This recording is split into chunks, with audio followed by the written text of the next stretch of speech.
आपके लिए करूंगा दर्शकों, लेकिन समझने की बात है कि वर्ल्ड ऑर्डर बदलने का तर्क क्या है वो आपको बताने जा रहे हैं। अब डिटेल्ड ग्राफिक्स आपके लिए लेकर आए। क्या अमेरिका कमजोर हो रहा है? यह बहुत बड़ा सवाल है और इसके जानिब हम एक पूरा तर्क आपके लिए लेकर आए हैं। वो तर्क आपकी स्क्रीन पर हम दिखाने जा रहे हैं। पहला तर्क क्या है? अमेरिका का वर्ल्ड ऑर्डर पहले जैसा एक तरफा नहीं रहा, वो जो चाहता था वो करता था, अब वो काम नहीं हो पा रहा है। दूसरा तर्क आपके स्क्रीन पर दर्शकों, दुनिया धीरे धीरे मल्टीपोलर वर्ल्ड में तब्दील हो रही है। मल्टीपोलर और यूनिपोलर, यानी एक देश जब यूनिपोलर और बहुत सारे देश जब बहु ध्रुवीय हो गया है दुनिया का एक एक चप्पा चप्पा। तीसरा तर्क आपकी स्क्रीन पर, अमेरिका की पकड़ ढीली पड़ती दिखाई दे रही है, क्यों? अगला तर्क आपको बताएगा। चौथा तर्क आपके स्क्रीन पर, क्या अमेरिका कमजोर हो रहा है? क्या वर्ल्ड ऑर्डर बदल रहा है? इजराइल जैसे करीबी भी ट्रंप की बात नहीं मान रहे हैं। ट्रंप साहब ने कहा हम बातचीत के लिए तैयार हैं, cease fire is okay, but वहां पर लेबनान में इतने लोगों को मार दिया इजराइल ने, यमन में हमले हो रहे हैं, हूती हिजबुल्लाह पर लगातार हमले हो रहे हैं। पांचवां तर्क आपकी स्क्रीन पर, गल्फ और अफ्रीकन और एशियन जो देश हैं वो अब खुद फैसले ले रहे हैं,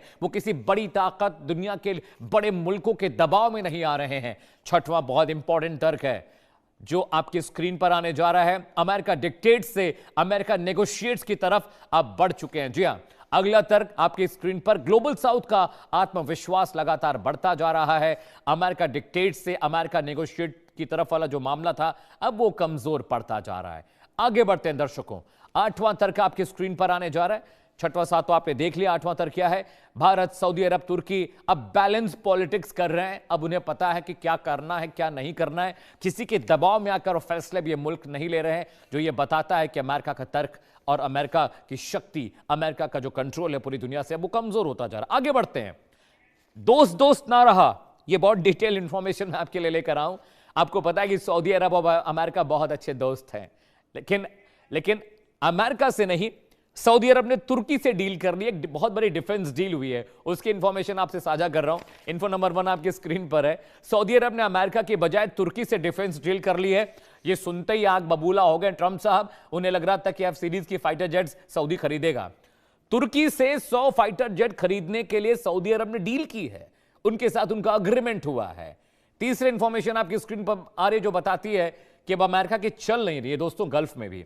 सऊदी अरब के अमेरिका F-35 खरीदने की उम्मीद थी कि सऊदी अरब अमेरिका का F-35 विमान खरीदेगा, लेकिन भाई ये डील हो नहीं पाई है। अगली इंफॉर्मेशन नंबर 4, सऊदी अरब तुर्की के 5वीं पीढ़ी के फाइटर जेट खरीदने जा रहा है। यानी अमेरिका से नो डील, उस अमेरिका के साथ जो बहुत करीबी दोस्त था, जिसने वादा किया था कि सऊदी पर हमला होगा तो अमेरिका उसे बचाएगा। इन्फो नंबर 5, सऊदी अरब कान फाइटर जेट प्रोग्राम का हिस्सा बन चुका है, वही कान फाइटर जेट प्रोग्राम जिसे तुर्की डेवलप कर रहा है। इन्फो नंबर 6 आपकी स्क्रीन पर आने जा रहा है, कैसे अमेरिका को ठेंगा दिखाया सऊदी अरब ने, यह आपको मैं बता और समझा रहा हूं।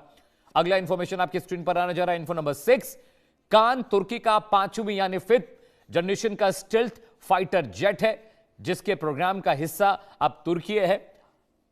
और देखिए, समझने की बात यह भी है कि कितना इंपॉर्टेंट ये डील कितनी इंपॉर्टेंट है कि अब वहां पर जो सौदा F-35 का अमेरिका के साथ होना था अब वो नहीं हो रहा है, और जो तुर्की है और सऊदी अरब के बीच अब समझौता हुआ है कान फाइटर जेट खरीदने का। दर्शकों आगे बढ़ते हैं। जी हां, डील से अमेरिकी राष्ट्रपति डोनाल्ड ट्रंप नाराज हैं, बहुत ज्यादा नाराज हैं, और इतने नाराज हैं कि अब उन्होंने इस बात को लेकर वहां पर कम्युनिकेशन भी किया है। ख्वाजा सिर्फ के दरीले बोल क्या है, एक बड़ा बयान है ख्वाजा साहब का, वो भी सुन लीजिएगा। उन्होंने कहा इस्लामी दुनिया को दुश्मनों को साफ तौर पर पहचान लेना चाहिए। इस्लामी दुनिया के दुश्मन कौन है? मुस्लिमों का बहुत स्पष्ट दुश्मन भारत और इजराइल है। वो कह रहे हैं कि जो इस्लाम का सबसे बड़ा दुश्मन दुनिया में कौन है? इजराइल और भारत है। वो आगे कहते हैं, बयान नंबर 3, शांति को बढ़ावा देने में पाकिस्तान अपनी भूमिका निभा रहा है। किस तरह की शांति पाकिस्तान कर रहा है? आतंकवाद को पाल रहा है, पोस रहा है, ईसाई के साथ मिलकर भारत के खिलाफ साजिशें कर रहा है। ये शांति वाला मामला है। बयान नंबर 4 आपकी स्क्रीन पर, इस्लाम शांति और सुलह का पक्षधर है। यह बात बहुत देर से समझ में आई ख्वाजा आसिफ साहब को, पहले आ जाती तो बेहतर होता। बयान नंबर 5 आपकी स्क्रीन पर दर्शकों, इजराइल के खतरे को कम करके नहीं आंकना चाहिए। यानी पाकिस्तान ये नैरेटिव बता और समझा रहा है कि पूरी दुनिया में इस्लाम के 2 बड़े दुश्मन हैं, वो कौन कौन है? भारत और इजराइल। आगे बढ़ते हैं। ईरान अमेरिका सीज फायर को लेकर एक सबक भारत ने भी सीखा है दर्शकों। वो क्या सबक है? 4 बड़े सबक भारत ने सीखे हैं। सबक नंबर 1 क्या है? गल्फ देशों पर निर्भरता कम करना बहुत जरूरी है। ये सबक भारत के लिए है। सबक नंबर 2 आपकी स्क्रीन पर आने जा रहा है दर्शकों। विदेशी हथियारों से आगे सोचने का वक्त है, यानी आत्मनिर्भरता जरूरी है। आप कब तक विदेशी हथियारों के भरोसे जंग लड़ते रहेंगे? सबक नंबर 3 आपकी स्क्रीन पर दर्शकों। ग्लोबल झटकों से बचाव की तैयारी बहुत जरूरी है। हालांकि बहुत हद तक भारत ने इसे किया भी है, लेकिन तैयारी बहुत मुकम्मल नहीं थी। सबक नंबर 4 आपकी स्क्रीन पर आने जा रहा है दर्शकों।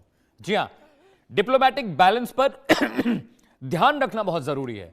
यानी डिप्लोमेटिक जो बैलेंस है उसमें भारत को बहुत सख्ती से, मजबूती से अपना पक्ष रखने की जरूरत है। हालांकि प्रधानमंत्री नरेंद्र मोदी ने और उनकी टीम ने बिल्कुल कोशिश की ताकि सब चीजें बेहतर तरीके से, करीने से हो जाएं, और वो होता दिख भी रहा है। चलिए, एक बड़ा पैनल मेरे साथ जुड़ रहा है। स्वागत कीजिए अरविंद सिंह तेजावत साहब का, विदेशी मामलों के जानकार हैं, फॉरेन अफेयर्स एक्सपर्ट हैं। सर, बहुत बहुत आपका स्वागत है, बहुत शुक्रिया आपने वक्त निकाला।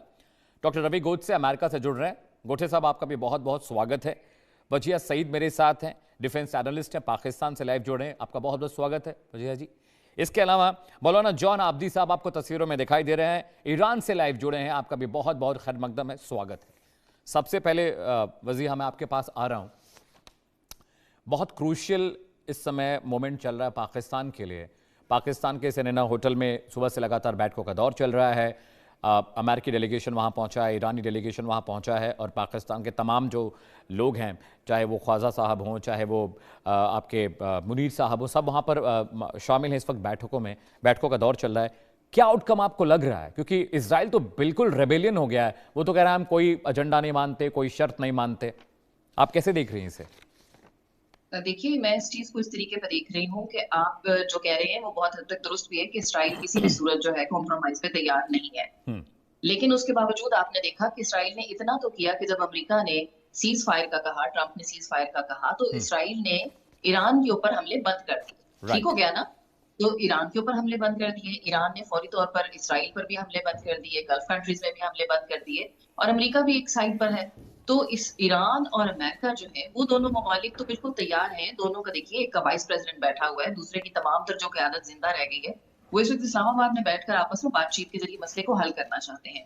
यह रहा मसला इसराइल का।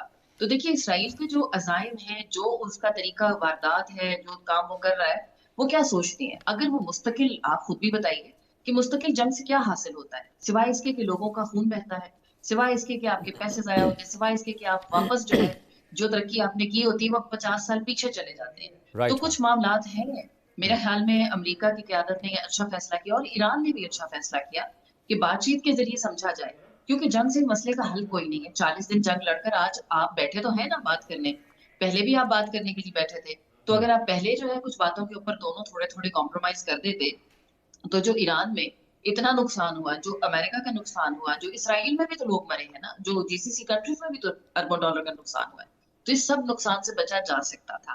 पाकिस्तान ने अपनी पूरी कोशिश की है। देखिए, शाम तक कोई ना कोई जो है बयान जारी होगा, उसमें हमें पता चलेगा कि आउटकम क्या निकला है। लेकिन as a Pakistani, as a defence analyst, and I am here in Islamabad, तो मैं, जहां तक मेरी जो रिपोर्ट्स हैं, आई एम वेरी पॉजिटिव कि कुछ अच्छा होगा।